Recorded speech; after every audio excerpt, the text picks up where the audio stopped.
Welcome back. In this video on muscle physiology, we're going to look at the factors affecting the generation of muscle tension within each fiber, and then looking at the number of fibers which are activated and a number of different principles associated with muscle contraction.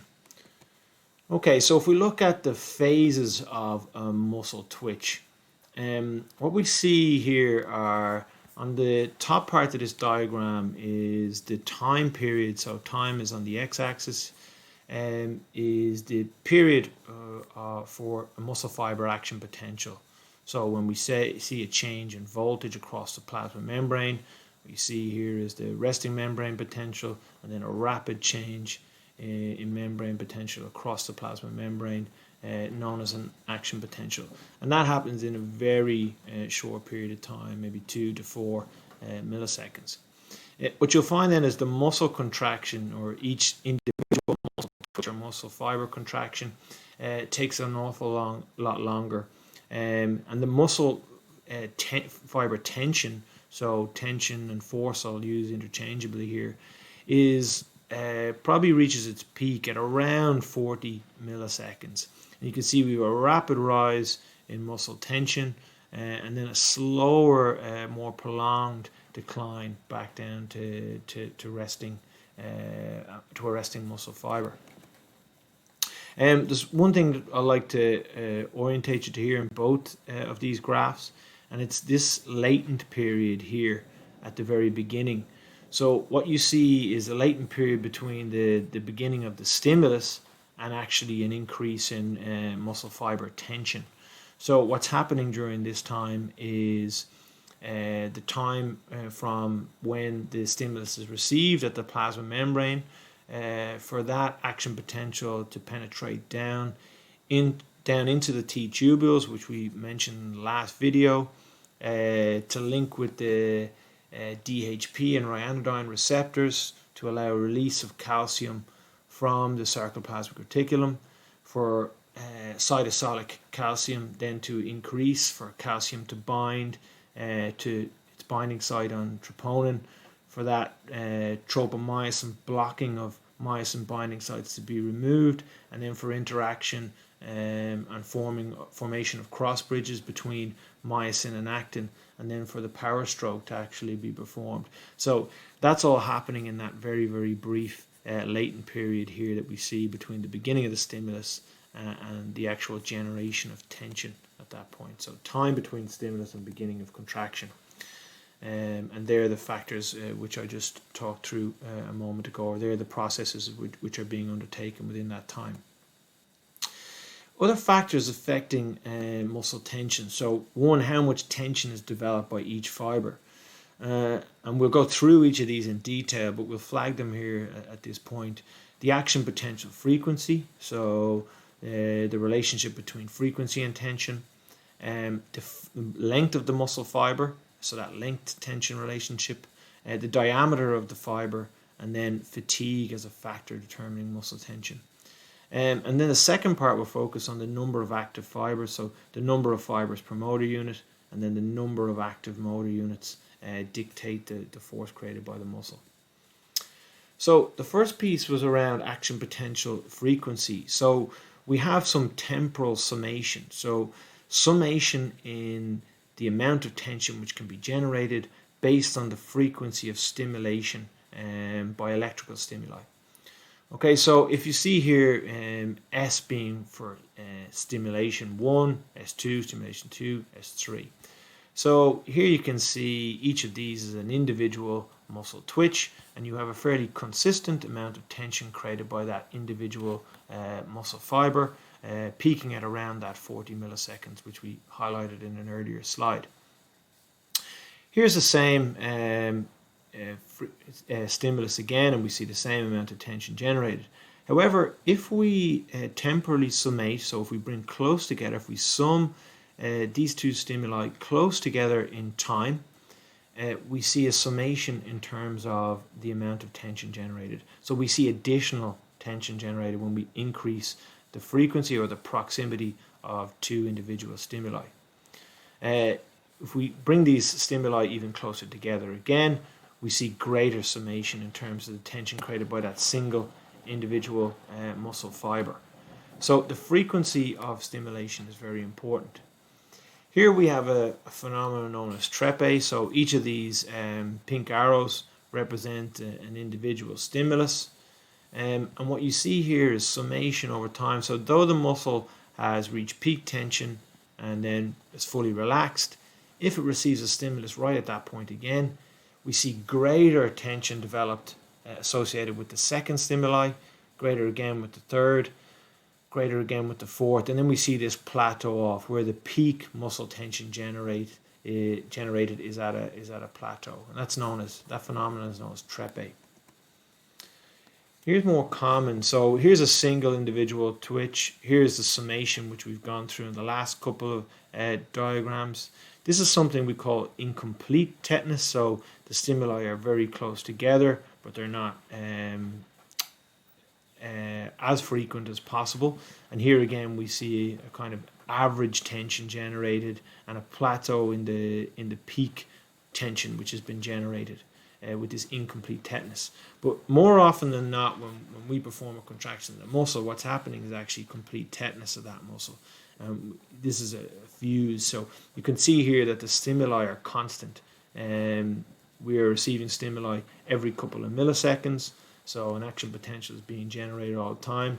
The communication with the nervous system is pretty constant, telling the muscle to contract. And what we get here is a fairly high, an increased amount of tension which is generated and is more consistent. So this is typically what happens when we contract our muscle. Okay, so what about load versus peak tension?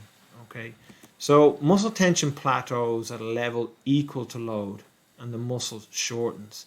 So if we need to lift or move an object which is weighs 5 grams, then we need to create 5 grams worth of tension. If we create 5 grams worth of tension, a level equal to the load, the muscle will shorten. And if the muscle shortens, we will call this an isotonic contraction. Iso, the Greek being for the same, and tonic representing tension. So same tension or equal tension. If we equal the tension to the load, the muscle will shorten. Okay, so if the load is 10 grams, we'll need to create 10 grams worth of tension, 15 grams worth of tension. Here the load is on the right hand side is 20 grams, but this fiber is only capable of creating maybe 17 grams worth of tension. We would have what's called an isometric contraction. So the load in this case exceeds the max tension that is available to this muscle fiber, and therefore it cannot shorten. So though the muscle is trying to contract or is contracting, it is not changing in length. Okay, it is isometric. Again, the Greek iso being for same, metric length, the same length. So contraction with the same muscle length, an isometric contraction. What other type of contraction do we have? I'll let you think for a moment. Well, the other type of contraction that we might have is an eccentric contraction.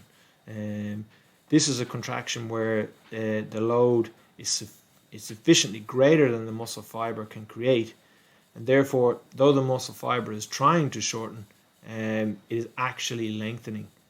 So the muscle fiber is actually getting longer despite contracting. Okay, here's a little bit about the number of active fibers, and this is something we call the force size principle. So the muscle will generate enough, or will recruit, the right motor units with enough muscle fibers to create enough force to actually move the specific load, so that we have an isotonic contraction if that's what we want to do. So if we take, for example, motor unit X. So a motor unit is a motor neuron and all the fibers which it innervates. So this motor unit X innervates these 3 muscle fibers. So when this motor neuron fires, all 3 muscle fibers within this motor unit will all contract.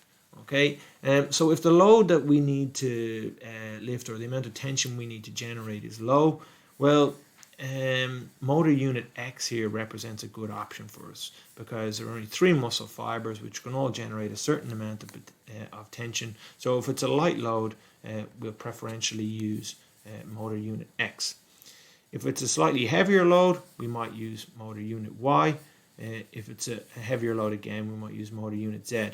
But what's happening here really is motor neuron W is innervating all X, Y, and Z. So we accumulate these together. So if we want all 3 motor units to fire, if motor unit, or if motor neuron W signals to each of these, then we will recruit all of these fibers here, and we will create a greater amount of tension if the task requires it. Another factor affecting the amount of tension which can be generated is the length of the muscle fiber. So typically the muscle fiber has an optimal range in terms of its length. So in the white here in the middle would be this normal range. Okay, so this would be about 100% of muscle length. So maybe 95 to 105% of the muscle length is its normal range, and in that range it can generate 100% of its available tension. So percent of maximum isometric tetanic tension that can be created. So is within this normal range of length. And in a normal range of length, on the right hand side here, this is what the sarcomere looks like. So again, we can see our thick filaments here, our myosin heads, and these are our thin filaments. These are our Z lines here at either end. Okay, so this looks like a normal sarcomere, and that's what it looks like at normal range or normal length. However, if we stretch the muscle fiber beyond its normal length, so to maybe 130, 135% here represented, this is what's happening to the sarcomere. So look at the thin filaments. The thick filaments have lengthened maybe slightly, but the thin filaments have been stretched or moved away from these thick filaments. So we now have very little overlap between our thin and thick filaments. So very little opportunity for cross bridges to be formed. And therefore, the amount of tension that can be created at, let's say, 135% of the muscle length or 165% of the muscle length is very much reduced from the maximum tension which can be created. On the opposite end, if we shorten the muscle beyond its normal range of length, here what you see is a different phenomenon. You see that the thin fibers come closer together, they actually overlap. And again, that causes a problem because it stops a myosin and actin interaction. It stops cross bridges from being formed, and therefore force cannot be generated. And what you see here at about 80% of muscle length, you see a reduction in the amount of tension which can be created to about 80% of the maximum. At about 60% of the muscle length, you're down to about 10% of the available muscle tension. Okay, so there is a length-tension relationship. So here in our normal length, and actin-myosin overlap is good, and we've got room for the thin filaments to slide. Here in a stretched environment, the actin-myosin overlap is poor. And here in the shortened environment, the thin filaments overlap. The thick filaments also contact the Z lines, which I neglected to mention a moment ago, and we don't have great tension producing capability. Another factor affecting the amount of muscle tension that can be generated is the fiber diameter. So here on the left versus this arm on the right, we would anticipate or expect that this arm will be able to generate a greater amount of tension. But what does that look like at the fiber level? Well, or at the sarcomere level? Well, this is a potentially representative sarcomere from this individual's bicep, whereas this is a potentially representative sarcomere from this individual's bicep. So what we have here are a greater fiber diameter, less fiber diameter, and that leads to more thick and thin filaments, therefore more cross bridges, more interaction, and more ability to generate force compared to this particular sarcomere. The other factor affecting the amount of muscle tension which can be generated is fatigue. So In this example here, we have a pretty constant stimulus coming from the brain to the muscle, so we have a complete tetanus. If this is the maximum amount of tension that the muscle fiber can generate, that can be maintained for a time as long as ATP is in a sufficient ready supply. And then over time, as the stimulus hasn't decreased or its intensity or frequency hasn't increased, however, the amount of tension that can be created is reduced. We have fatigue, we have lowering of the supply of ATP, for example, even to the point of where we can't generate any tension. So even though there's a stimulus coming to the muscle, we can't generate any tension. If we give the muscle an insufficient rest period, so an insufficient period to recover, we can recover some function, but and we may even be able to recover maximum muscle tension, but we will not be able to maintain it as long as we did in the first instance, because the recovery period was insufficient. And what you'll see is the muscle will fatigue quicker despite regular stimuli coming from the brain.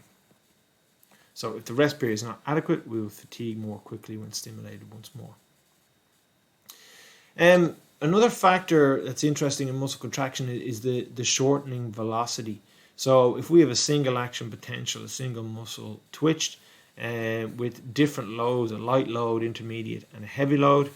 Here with the light load, you can see we can shorten a far greater distance in a much quicker time. So we can see the slope of this line is much greater.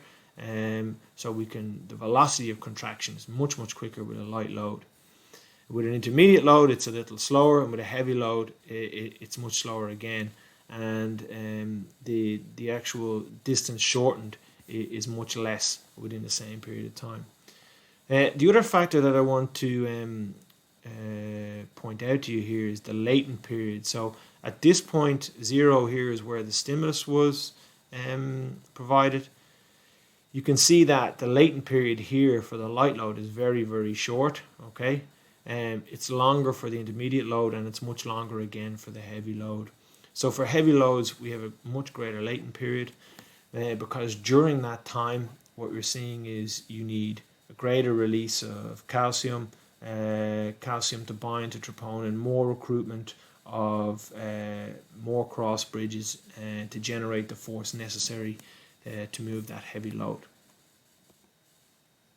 One more factor around velocity of contraction, and you'll hear a lot about this in general, is around muscle fiber type.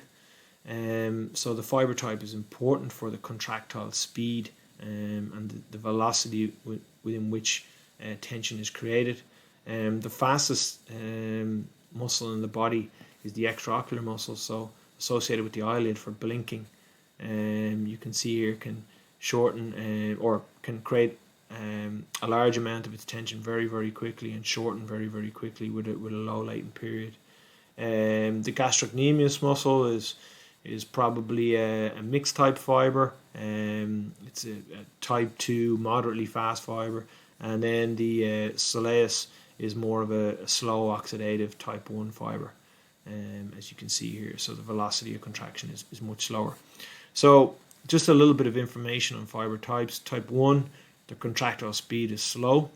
Their ATP production, so their production of energy, relies on oxidative phosphorylation. Their resistance to fatigue is very favorable, it's very high, and they are very red in color, these particular fibers. Type 2A, they're moderately fast in terms of their contractile speed. They've mixed ATP production from both oxidative and glycolytic sources. The resistance to fatigue is still quite high, and their color is also still quite red. Type 2X are fast contracting fibers. They get their ATP from glycolysis, and the resistance to fatigue is intermediate, and their color is more white in appearance. And then type 2B are very fast, they're very glycolytic, but the resistance to fatigue is low, and their color again is white. So very powerful muscles, but muscle fibers, but very little resistance to fatigue.